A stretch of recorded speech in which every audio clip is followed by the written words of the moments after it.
Estamos acá con Rodrigo Díaz, sos físico egresado de la UBA. Primero me gustaría que nos amplíes un poco sobre algunas noticias que han estado saliendo en el último tiempo sobre el hallazgo de otros exoplanetas. Lo que podemos decir es que no es un evento poco común descubrir exoplanetas. Se han descubierto varios en el último tiempo. Sí, en el 95 en realidad se descubrió el primero en torno a una estrella parecida al Sol. Claro. Y desde entonces se descubrieron un montón, hoy se conocen más de 4000, o sea que el ritmo de descubrimiento se fue acelerando, o sea, sí, por años se descubren muchos. Los exoplanetas son planetas, como los que conocemos de nuestro sistema, los que estudiamos en la primaria, ¿no? Marte, Venus, ¿no? De los cuales también tenemos noticias muy seguidos, Júpiter, Saturno, los gigantes, pero que no están en órbita alrededor del Sol, de nuestra estrella, sino que están en órbita alrededor de estrellas de la Vía Láctea, otras estrellas de la Vía Láctea, ¿no? Todas las estrellas que vemos en el cielo nocturno son parecidas al Sol, más o menos, en mayor o menor medida, y durante muchos años, durante siglos, se especuló que, y sobre todo cuando se demostró, digamos, que esos puntitos eran como el Sol, se especuló que podía haber planetas en torno de ellas, y durante muchos años se intentó detectar esos planetas, ¿no? De hecho, desde mediados del siglo XIX hay detecciones fallidas, hay anuncios que después se retractan, hay algunos muy famosos en en el siglo XX, en la década de los 60, pero el primer descubrimiento, digamos, firme de una detección de un planeta fuera del sistema solar es del 92, con la detección de planetas en torno de una estrella que no es una estrella ya, sino que es un púlsar, es lo que queda de una estrella. Pero recién en el 95, en realidad, cuando el descubrimiento del primer exoplaneta en torno de una estrella parecida al Sol, una estrella en un estadio parecido al del Sol, el campo realmente toma un envión enorme y crece rapidísimo, o sea, del 95 a esta parte, o sea, 25 años simplemente, es poco, digamos, para un campo científico, y hoy en día, como te decía, se conocen más de 4000, hay miles de personas trabajando en este campo, y el interés principal es entender cómo se forman los sistemas planetarios, es decir, entender con mucho más detalle, teniendo muchos más casos de estudio, cómo se forman los sistemas planetarios. Una gran sorpresa fue que no se forman como creíamos que se formaba el sistema solar, es decir, hasta ese entonces todos los modelos que explicaban la formación de sistemas planetarios tenían un solo caso que explicar, que era el sistema solar. Ya en el 95, con el primer descubrimiento, apareció un sistema que no tiene nada que ver con el sistema solar, donde hay un planeta como Júpiter, masivo, gaseoso, pero que en lugar de estar lejos, como en el sistema solar, está muy, muy cerca de su estrella, de tal forma que le da vueltas alrededor de la estrella en 4 días de periodo. Entonces eso implicó una reformulación de todas las teorías de formación y de evolución. Entonces ese es un interés claro del estudio de los planetas. Cuantos más sistemas se conocen, se ve una gran diversidad, los modelos tienen que poder explicar eso y nos han ayudado a mejorar los modelos y a entender mejor cómo se forman y qué pasa después, porque justamente con este Júpiter cercano se cree que en realidad es algo que ocurrió después.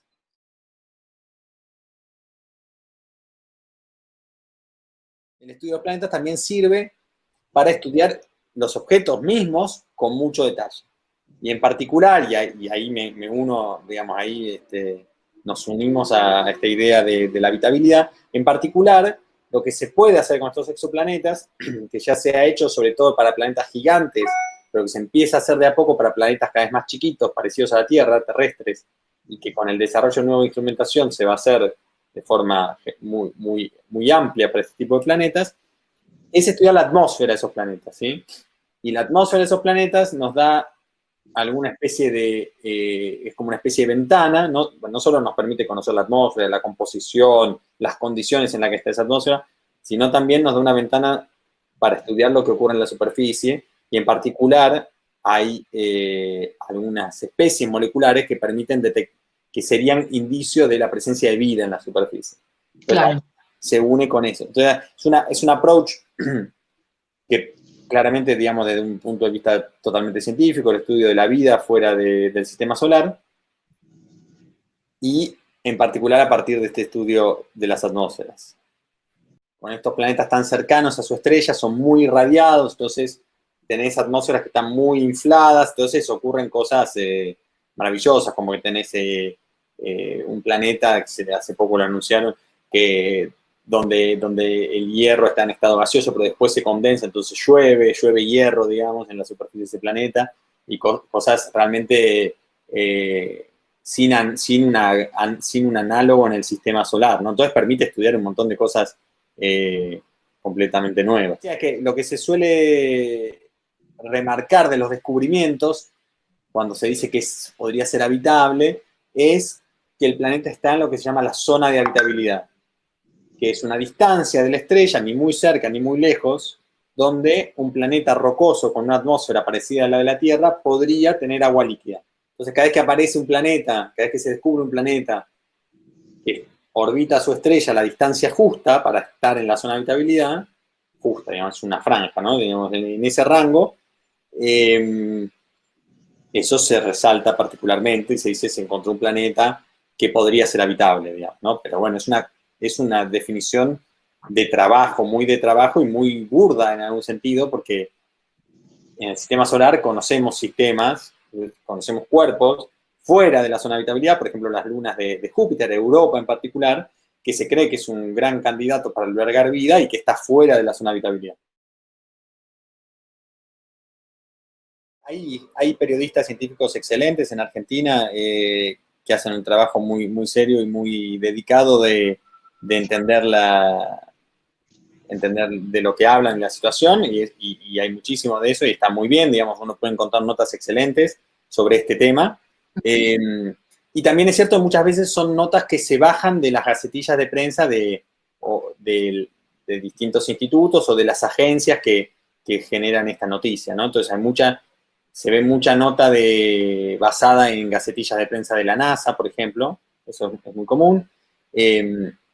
Y muchas veces, bueno, sí, se toman tal vez sin mucha comprensión de qué va el tema, no se va a buscar un comentario de un especialista, ya sea local o de otro lado, digamos, pero pocas veces hay un ida y vuelta, sino que es una nota bajada, y muchas veces hay que decir también en defensa de los periodistas que ese énfasis especial se genera en la fuente, digamos, ¿no? En la misma agencia que está produciendo la noticia, ya sea en la NASA o en las agencias europeas, la Agencia Espacial Europea o la ESO.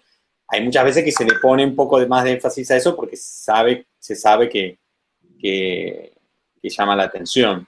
Y que son temas complejos y como que se va generando, digamos, como un teléfono descompuesto entre la bajada, digamos, entre el paper, la bajada también y lo que llega a los medios. Totalmente, sí, yo creo que exactamente, y por eso es importante tener periodistas, digamos, que sean especializados, porque que puedan leer con un espíritu crítico las gacetillas de prensa que llegan de distintos lugares, y también con un buen contacto con los especialistas locales, regionales o lo que sea, que les permitan ir a consultar, ¿no? Digamos, eso sería lo más virtuoso. Claramente no es tampoco lo que se da permanentemente, digamos.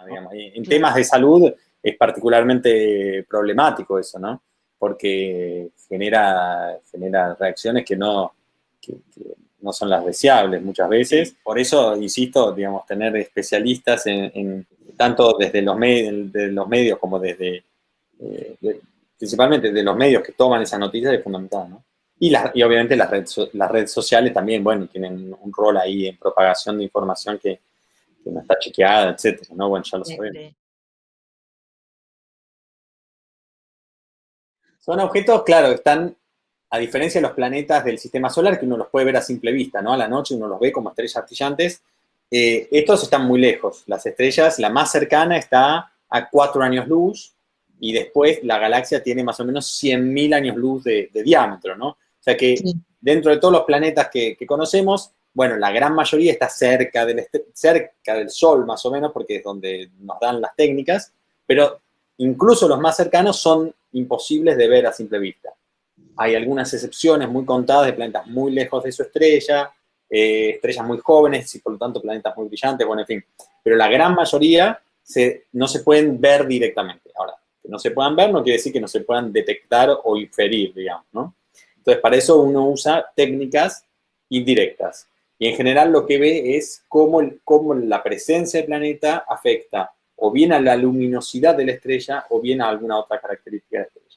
Pero, por ejemplo, si el planeta tiene una órbita tal que durante su trayectoria pasa por delante de la estrella, visto desde la Tierra, entonces ese planeta va a bloquear una vez por órbita, durante una fracción de la órbita, va a bloquear un poco la luz y va a producir una disminución del brillo de la estrella. Minúscula, porque el planeta es mucho más pequeño que la estrella, estamos hablando de un 1% si es un planeta tipo Júpiter alrededor de una estrella como el Sol, pero estoy hablando de 80 partes por millón si es 80 partes por millón, o sea, 80 pedacitos en un millón de pedacitos, si es un planeta como la Tierra pasando por delante de una estrella como el Sol. Un puntito muy chiquitito, muy... Claro, la fracción de luz que te bloquea es mínima. Claro. Bueno, es una técnica, se llama la técnica de los tránsitos, se ha usado durante muchos años con mucho éxito, sufrió, o mejor dicho, vivió una revolución con las misiones que usaban, digamos, que llevaban a cabo esta técnica desde el espacio, porque ahí te podés tener una precisión mucho más alta porque no te perturba la atmósfera terrestre, etc. Entonces, hay 2 o 3 misiones fundamentales, digamos, está la misión Corot y la misión Kepler. En particular, Kepler detectó miles de planetas gracias a esta técnica. Y la otra técnica, digamos, yo te cuento las 2 técnicas principales en cuanto a que son las 2 que llevaron a mayores descubrimientos, las 2 que más se usan y que más precisión tienen en el sentido de que permiten detectar planetas de menor masa, más pequeños, ¿está bien? Pero hay un montón. La otra técnica, entonces, es la de las velocidades radiales, que es la que se usó para detectar el primer exoplaneta fuera del Sistema Solar, que mide variaciones no del flujo, sino de la velocidad de la estrella. Por la atracción, o sea, cuando un planeta está en torno a una estrella, el planeta también tira un poco de la estrella, también lo atrae un poco la estrella, y también hace que la estrella orbite un poco. Esa idea de el planeta orbita alrededor de la estrella no es del todo cierta. En realidad, los 2 objetos orbitan en torno a un centro de masa común. Claro. Ese centro de masa está mucho más cerca de la estrella, de hecho, muchas veces está en el interior de la estrella, por el hecho de que la estrella tiene mucha más masa, mucho más masiva. Pero igual, la presencia de un planeta genera un pequeño bamboleo de la estrella, digamos, una órbita, un movimiento orbital de la estrella. Por lo tanto, la estrella, por efecto del planeta, por momentos se está acercando un poco más hacia nosotros y por momentos se está alejando. Entonces hay una variación en la velocidad de la estrella, en ese vaivén, y esa variación la podemos medir muy precisamente, gracias a instrumentos también específicamente diseñados para eso, espectrógrafos principalmente. Esto desde Tierra se hace, desde el espacio todavía no se ha podido hacer. Y eso nos permite detectar también a los planetas. Y en este caso, en lugar de ser la característica, digamos, principal, en lugar de ser el tamaño del planeta, lo que logramos medir es la masa del planeta, es decir, cuán masivo, cuán pesado es. En el mejor de los casos, cuando logramos combinar ambas, cuando tenemos un planeta que está así y que aparte podemos medir la velocidad de la estrella, tenemos el tamaño y tenemos cuán pesado es, entonces podemos calcular la densidad del planeta. Y eso es una clave porque nos permite empezar a estudiar de qué está compuesto el planeta, ¿no? Es decir, sabiendo su densidad media, uno puede empezar a hacer modelos sobre su composición. Digamos, la técnica que se usa para medir la variación de las velocidades usa el hecho de que la luz de la estrella, cuando la estrella se está acercando hacia nosotros, se corre un poco hacia el azul, y cuando se está alejando de nosotros se corre un poco hacia el rojo. Entonces, usa ese fenómeno físico para medir la velocidad.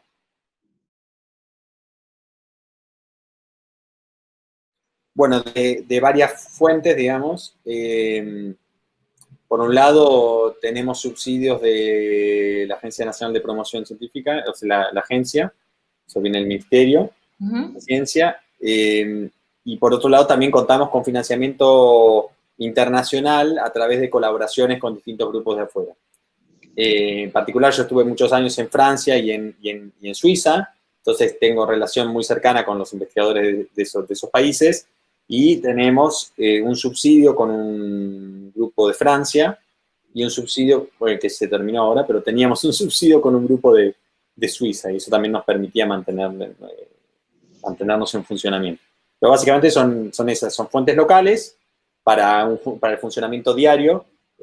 Muchas veces no son lo suficiente, pero digamos, pero nos mantienen andando, y después fuentes internacionales que sobre todo sirven para organizar eventos, para pagar los gastos de visitas, cuando se podía viajar en avión, de un lado al otro del Atlántico, ¿no? Que nos mantiene, digamos, en contacto con esos investigadores. Nos permite participar de congresos y reuniones internacionales donde uno logra mantenerse actualizado con todos estos temas que avanzan muy rápido y también presentar el trabajo que uno ha hecho a la comunidad. Ahí en Francia tienen un espectrógrafo muy famoso, el SOFI, Sí, ¿no? bueno, me alegro que digas que es muy famoso, porque yo lo quiero mucho, porque trabajé muy cerca de ese instrumento durante muchos años, durante mi tiempo en Francia, y sigo usando mucho los datos. Digamos. Yo ayudé a mejorarlo al instrumento, y ahora, bueno, y trabajamos con eso, ¿no? Esta detección de Gliese 411 que mencionaste al principio, la hicimos con ese instrumento.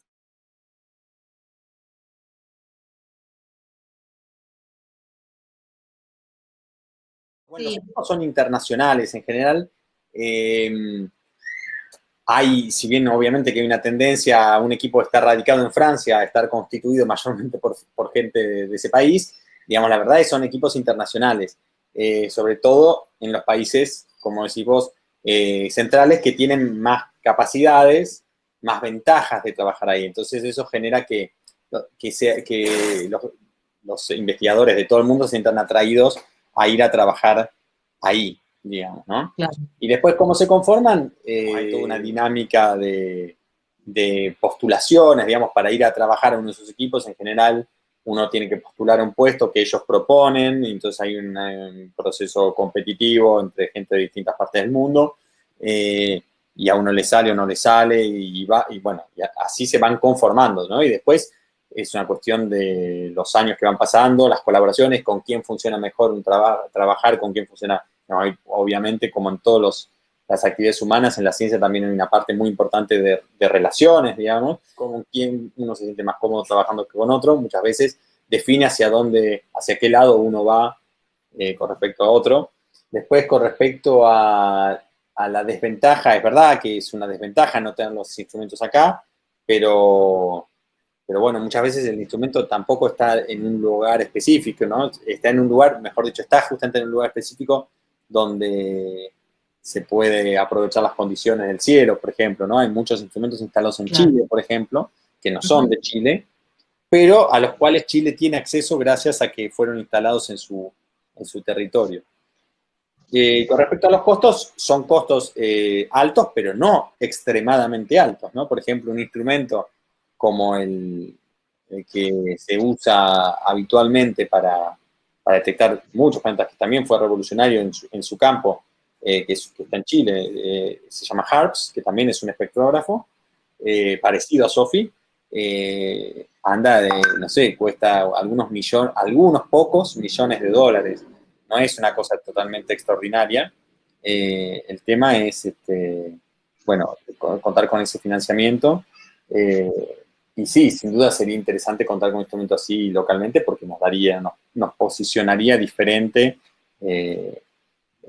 por lo menos en el campo al cual me dedico yo, ¿no? Y es una posibilidad, y es algo que yo que tengo presente, digamos, desde que volví al país, la posibilidad de llevar adelante un proyecto de ese calibre, sobre todo teniendo en cuenta que gracias a los contactos, digamos, y a las colaboraciones con grupos de afuera, uno tiene acceso a muchísimas ventajas, ¿no? El know-how de cómo se construyen esos instrumentos, cómo se manipulan, cómo se operan, etcétera. Digamos, todo eso lo tenemos más o menos accesible gracias a esas colaboraciones. Sí, ¿no? Muchas veces sí se paga una cuota de utilización de los telescopios. es el caso, digamos, en muchas cosas. De hecho, sí, Argentina participa de un consorcio internacional muy importante, que es Gemini, digamos, donde Argentina es parte del consorcio, y eso sí, cuesta un dinero, digamos, pero de nuevo, son pequeños montos comparados con otras cosas. Siempre, obviamente que uno tiene ventajas si tiene el instrumental en su lugar, etcétera, pero siempre hay que pagar los costos de funcionamiento, etcétera, digamos, ¿no? Bueno, Claro, tampoco quiero ser ingenuo, por supuesto, hay algunos lugares donde el costo para los investigadores del lugar es menos que para los de afuera, etcétera, digamos.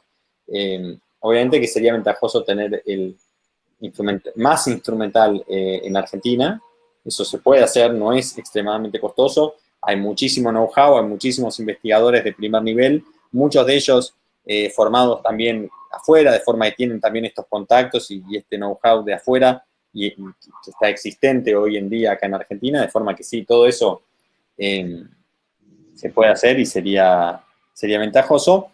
No significa que no se pueda trabajar ahora a través de colaboraciones y demás. La ciencia es muy internacional, los grandes experimentos se hacen con la colaboración de muchos países, de forma que no es un experimento de un país o de otro país, ¿no? Entonces,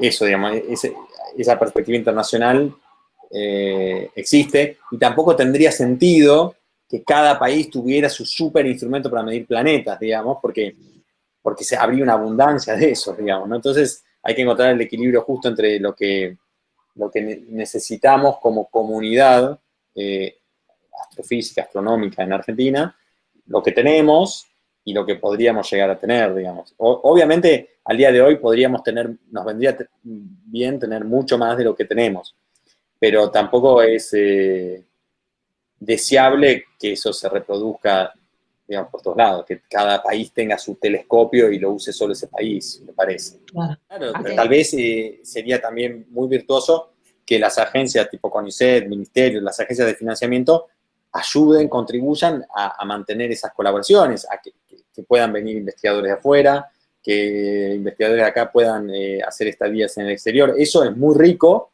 que exista financiamiento para pagar esas participaciones en distintos